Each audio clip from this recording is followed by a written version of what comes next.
찬송가 490장입니다.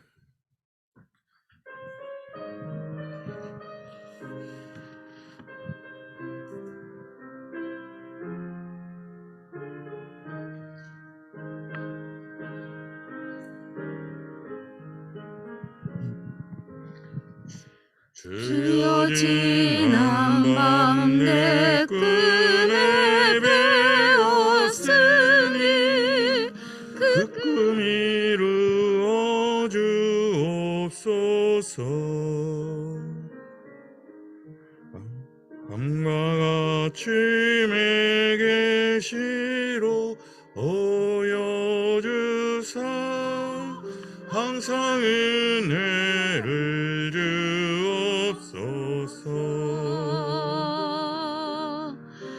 나의 놀라운 꿈 정령남이 끼는 장차 그 은혜 받을 편이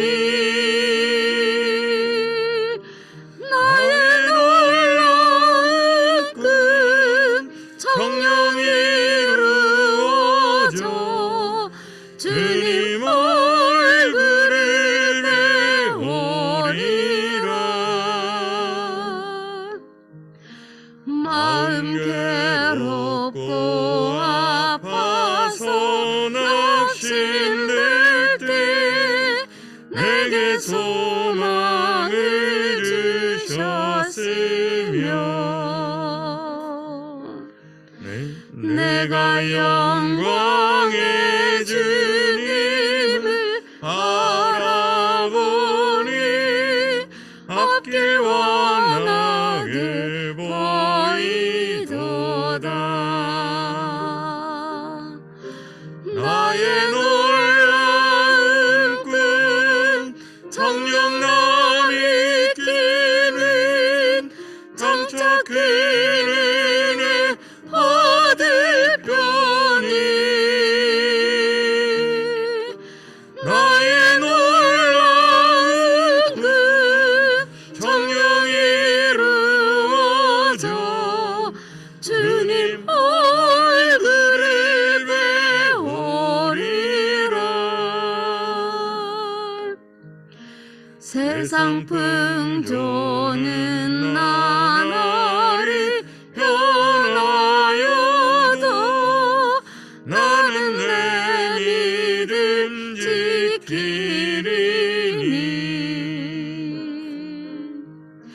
인생 살다가 죽으니 꿈 같으나 오직 내 꿈은 참되리라. 나의 놀라운 꿈 정령남이 끼는 장차 그 은혜 받을 편이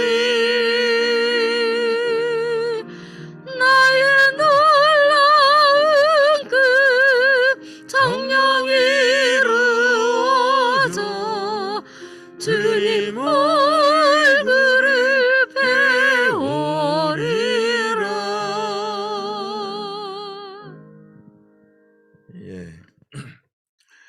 오늘 나누실 하나님 말씀은 출애굽기 32장 20절에서 35절입니다.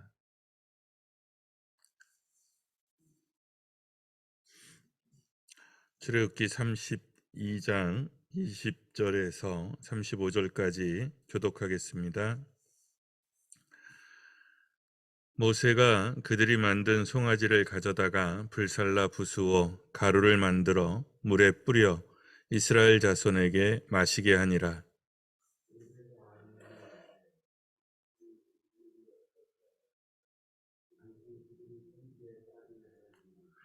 아론이 이르되 내 주여 노하지 마소서. 이 백성의 악함을 당신이 아나이다.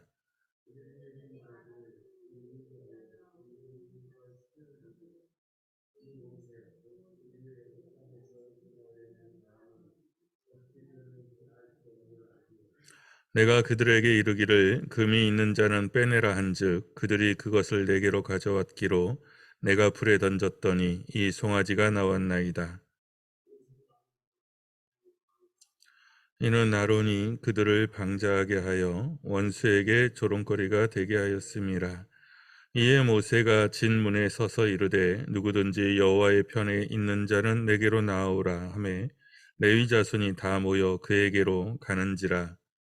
모세가 그들에게 이르되 이스라엘의 하나님 여호와께서 이렇게 말씀하시기를 너희는 각각 허리에 칼을 차고 진 이 문에서 저 문까지 왕래하며 각 사람이 그 형제를 각 사람이 자기의 친구를 각 사람이 자기의 이웃을 죽이라 하셨느니라. 레위 자손이 모세의 말대로 행하매 이날에 백성 중에 3,000명 가량이 죽임을 당하니라. 모세가 이르되 각 사람이 자기의 아들과 자기의 형제를 쳤으니 오늘 여호와께 헌신하게 되었느니라. 그가 오늘 너희에게 복을 내리시리라. 이튿날 모세가 백성에게 이르되 너희가 큰 죄를 범하였도다. 내가 이제 여호와께로 올라가노니 혹 너희를 위하여 속죄가 될까 하노라 하고 모세가 여호와께로 다시 나아가 여짜오되 슬프도소이다. 이 백성이 자기들을 위하여 금신을 만들어 싸우니 큰 죄를 범하였나이다. 그러나 이제 그들의 죄를 사하시옵소서. 그렇지 아니하시오면 원하건대 주께서 기록하신 책에서 내 이름을 지워버려 주옵소서. 여호와께서 모세에게 이르시되 누구든지 내게 범죄하면 내가 내 책에서 그를 지워버리리라. 이제 가서 내가 내게 말한 곳으로 백성을 인도하라. 내 사자가 내 앞서 가리라.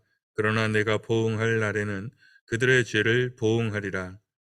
여호와께서 백성을 치시니 이는 그들이 아론이 만든 바 그 송아지를 만들었음이더라. 아멘. 예, 줌으로 오신 분들 한번 확인 좀 해보시죠.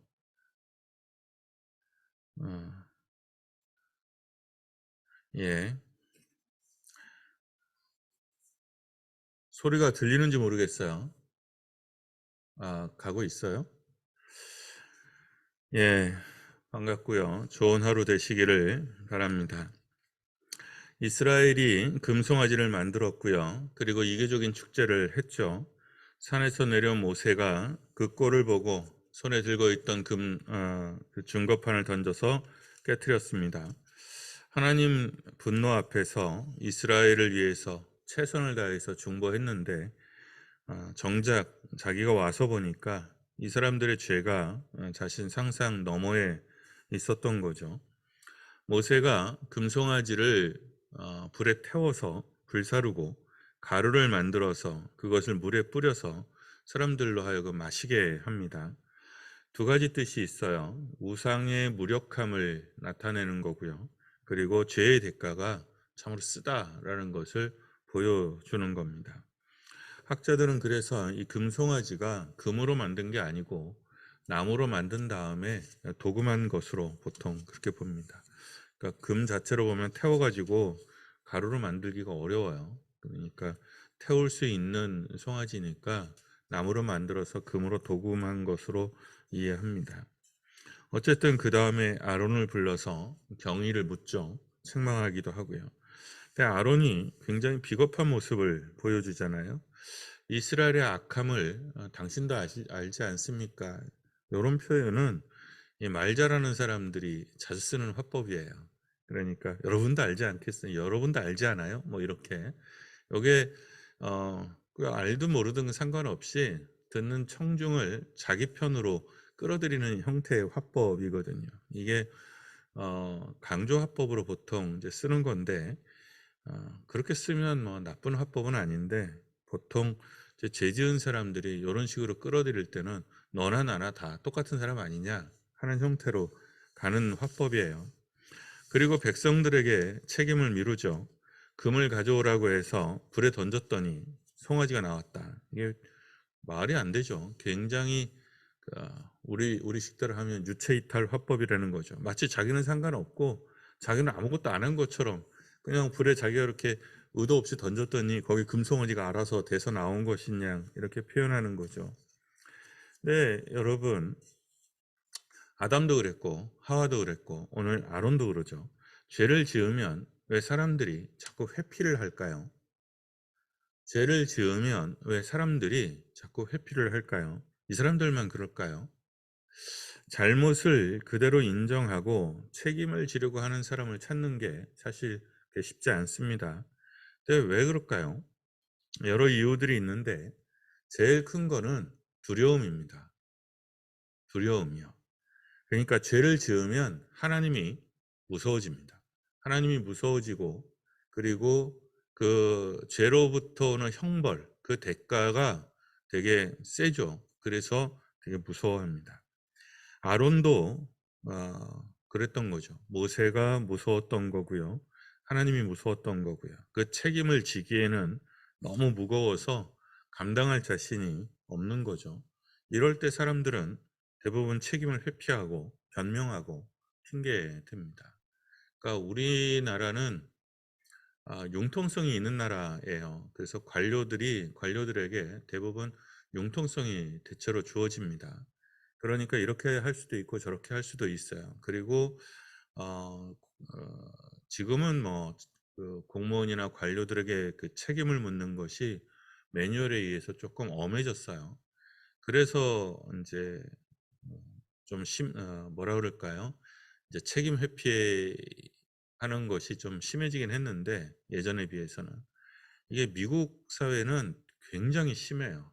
공무원들이 관료들이 매뉴얼대로 했느냐 안 했느냐에 따라서 그 자리가 순식간에 날아가는 일이 허다해요.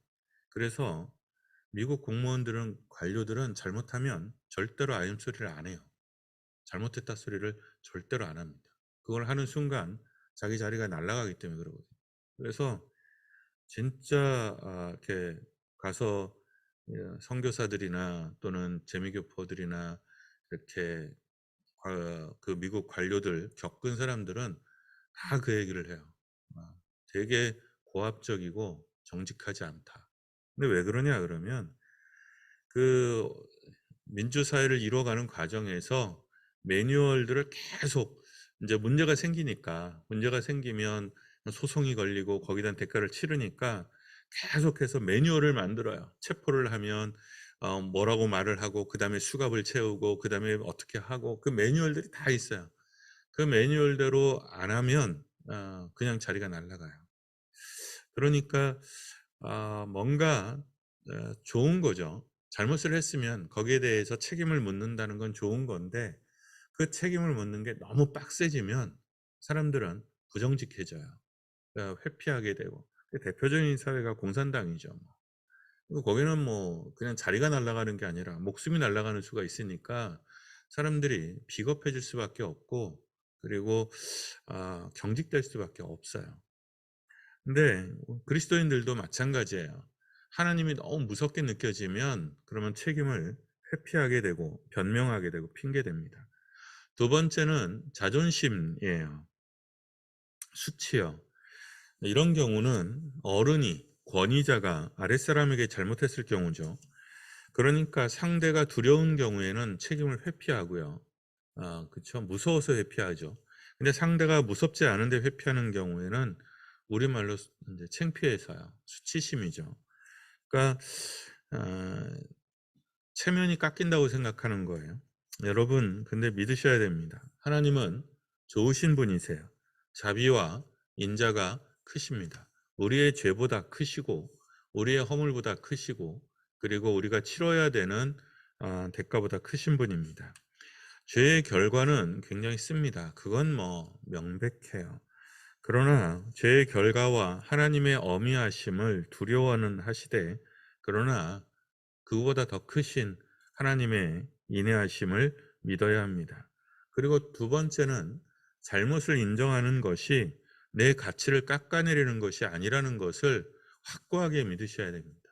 그러니까 미안해, 잘못했어, 용서해줘요. 이게 이렇게 말한다고 해서 내 체면이 깎이거나 내 가치가 깎이는 것이 아니라고 믿으셔야 됩니다. 미안하다, 잘못했다 하는 말을 달고 사는 것도 문제기는 한데 피하지 않으셔도 됩니다. 모세가 보니까요, 이스라엘이 한껏 방자해졌어요. 지도자가 쫄보면, 지도자가 비겁하면 당연히 회중들도 그렇게 됩니다. 모세는 이렇게 내버려 둘 수 없다고 생각하죠. 그러니까 공동체에서 용서받을 수 없는 죄가 있어요. 그러니까 공동체에서 용서할 수 없는 죄가 있습니다. 그게 뭘까요?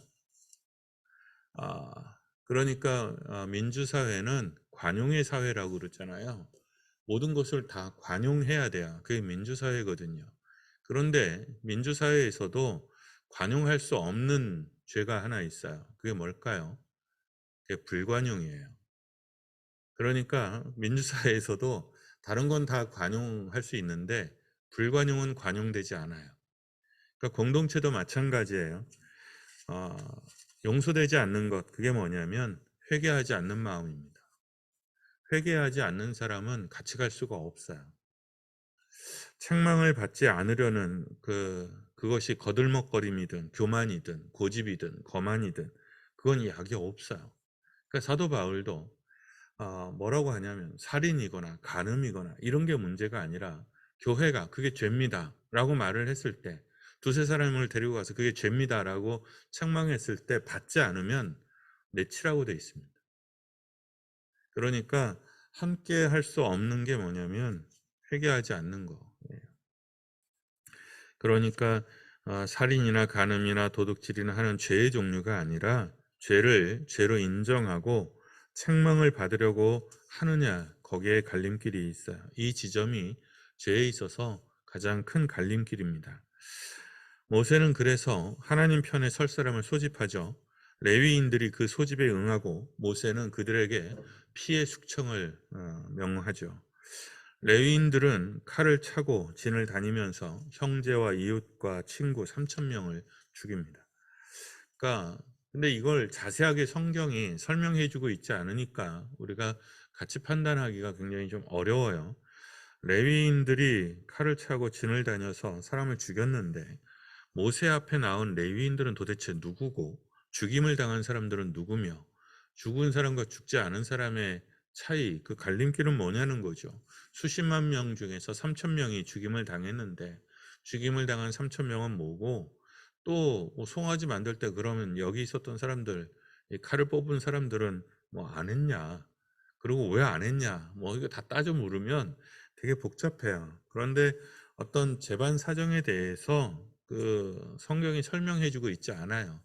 그러니까 다만 하나님이 부르실 때 거기에 누가 어떻게 응답했느냐 하는 거죠. 송아지를 태워서 물에 타서 마시게 할 때 그 참여한 사람들에게 또는 주동한 사람들한테 그랬을 건데, 그 축제에 참여한 사람들한테 그랬을 건데 그 물을 거절한 사람일 수도 있어요. 또는 돌아온 모세 앞에 조차 공공연하게 늦게 온 모세를 탓하거나 자신의 잘못을 인정하지 않은 사람들이었을 수도 있습니다. 어쨌든 그들이 누구냐, 죽어나간 3,000명이 누구냐면 함께 애굽에서 탈출한 사람들이고 광야를 함께 지나온 사람들입니다.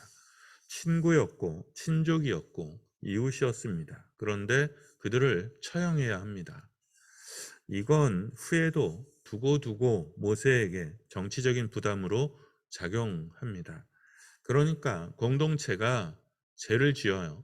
그래서 그 죄에 대해서 처벌을 하게 되면 처벌을 받는 사람들에게도 쓴맛이 되고 상처가 되지만 처벌을 한 사람들에게도 상처가 되고 데미지가 있습니다. 그러니까 죄의 대가는 항상 매우 씁니다. 특히 공동체의 죄는 모두에게 안 좋은 영향을 미칩니다.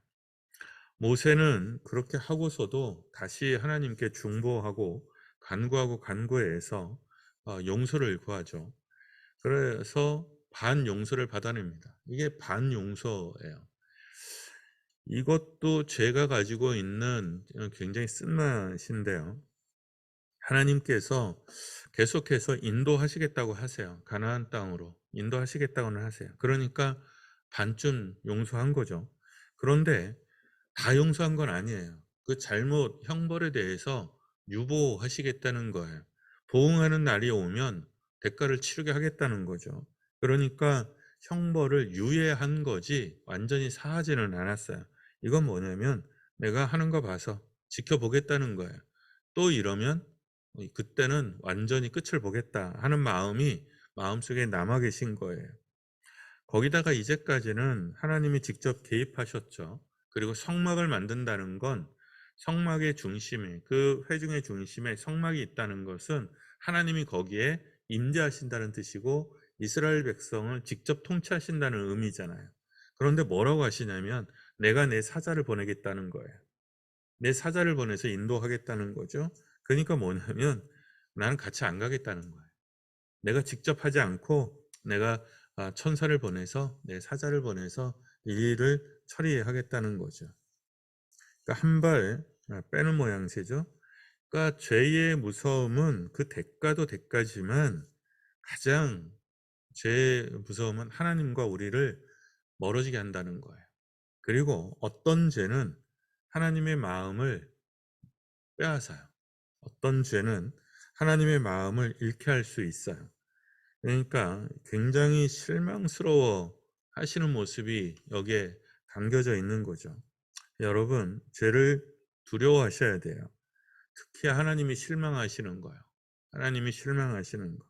하나님이 굉장히 깊게 마음 상해하실 수 있다는 것을 사람들이 놓칩니다. 우리가 흔히 내 상처받았어. 뭐 속상해. 우리가 이런 말은 너무 쉽게 하잖아요. 근데 인격적인 하나님이 속상해하실 수 있고 인격적인 하나님이 마음 상해하실 수 있고 실망하실 수 있다는 거. 우리는 분노하시는 하나님만 보는데 사실은 하나님의 분노보다 더 무서운 건 하나님의 실망이에요.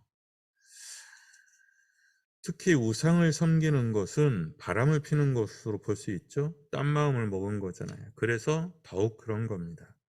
여러분, 하나님이 실망하실 수 있어요. 그러니 그런 죄에는 근처에도 가지 않는 것이 좋습니다. 우리가 하나님 마음을 상하게 할 수 있다는 것. 죄의 대가가 뭐 이것저것 많아요. 그런데 제가 봤을 때는 물론 죄에서 오는 대가도 참 아프고 힘들죠. 그런데 그리스도인으로서 가장 무서운 것 하나님의 침묵이죠. 하나님이 침묵하십니다. 그냥 내버려 두세요. 그러면 정말 삶이 죽는 게 아니라 영혼이 죽어나갑니다. 우리가 살면서 죄에 걸리지 않을 수는 없어요. 그런데 잘못을 할 수 있죠. 근데 하면 안 되는 잘못도 있어요. 하면 안 되는 잘못이 있지 않겠어요. 뭐 그렇기는 해도 그 어떤 죄를 짓든 간에 죄를 알아차리고 인정하고 돌아온다면, 그렇다면 하나님의 인자하심을 믿고 의지하셔야 돼요. 정직하게 인정하고 엎드릴 줄 알아야 됩니다. 늘 깨어 있어 죄가 죄인 줄 알아차릴 수 있어야 됩니다. 그리고 참됨에 있어서는요, 치러야 하는 대가가 있습니다. 그러니까 하나님을 따를 때는 어떤 치러야 하는 대가가 있을 수 있습니다. 여기에는 내가 정말 아끼는 것일 수 있고 소중히 여기는 것일 수 있습니다. 여기에는 결단과 용기가 필요하죠. 오늘 우리가 붙들어야 하는 기도의 제목이기도 합니다. 저는 개인적으로는 시편 51편을 참 좋아하죠. 회개의 고백의 전형이라고 할 수 있어요.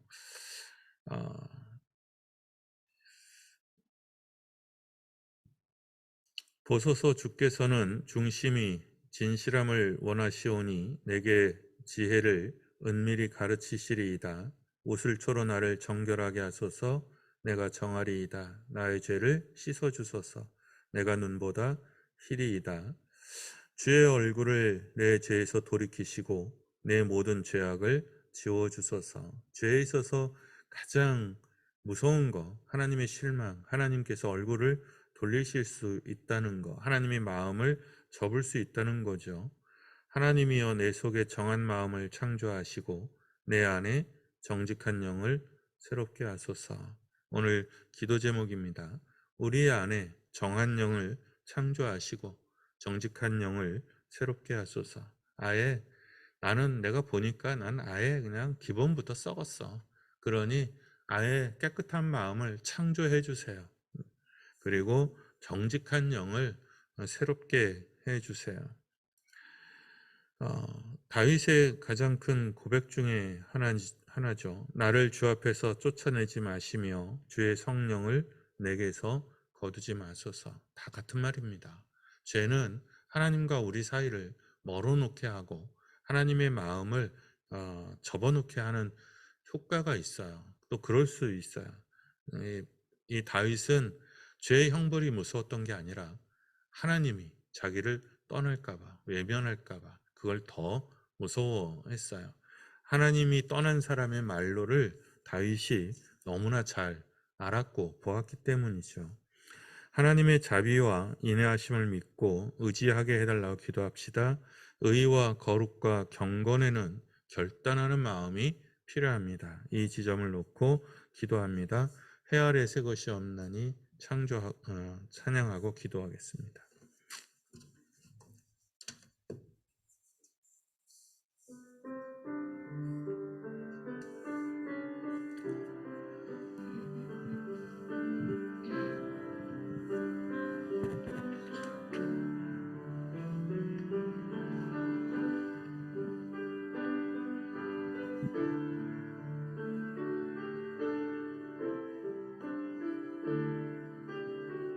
해 아래 새 것이 없나니 해 아래 새 것이 없나니 이 죄인 살리신 주 보라 새롭게 되니 피조물 주의 놀라운 권능 찬양하세 우리 주 오 주여 영광 받으소서 새롭게 하소서 새롭게 하소서 새롭게 하소서 늘 새롭게 하소서. 말씀을 기억하며 기도합니다. 우리 안에 정한 영을 창조하시고 정직한 영을 새롭게 하소서. 하나님의 자비와 인내하심을 믿고 의지하는 사람 되게 하소서. 의와 거룩함과 경건에 결단하는 사람들 되게 하시고 하나님을 떠나지 않으며 핑계대지 않으며 하나님 앞에 은혜를 믿고 나아가는 사람 되게 하소서. 잠시 우리 자신을 위하여 기도합니다. 사랑이신 우리 하나님, 주님의 자비와 긍휼하심을 믿습니다. 하나님의 인내하심의 크심을 믿고 늘 정직한 사람 되게 하시고 주님의 거룩함을 믿고 늘 정한 영으로 나갈 수 있게 하여 주옵소서. 하나님, 우리의 더러워짐과 악함을 용서하시고 우리 머리끝서부터 발끝까지 우리 심령의 그 깊숙한 곳까지 주의 거룩한 영으로 내려가셔서 하나님 우리를 정결하게 하시고 씻으시며 때로는 태우시고 우리의 영을 정한 영을 새롭게 하여 주시옵소서. 아버지, 주는 자비로우시니 인애로우시니 지혜로우시니 우리의 걸음걸음을 인도하셔서 하나님 죄에 빠지지 않게 하시고 시험에 들지 않게 하시고 악에 빠지지 않도록 함께하여 주시옵소서. 참됨을 향하여 주님을 믿고 섬기며 나아갈 때에 참으로 결단할 줄 알며 헌신할 줄 아는 사람이게 하여 주옵소서. 우리가 어느 편에 서 있어야 할 건가 할 때에 하나님 편에 서 있는 사람 되게 하시고 하나님 은혜 안에 서 있는 사람 되게 하시고 하나님의 뜻 가운데 서 있는 사람 되게 하여 주시옵소서. 아버지, 우리를 긍휼히 여기소서. 우리를 긍휼히 여겨 주시옵소서.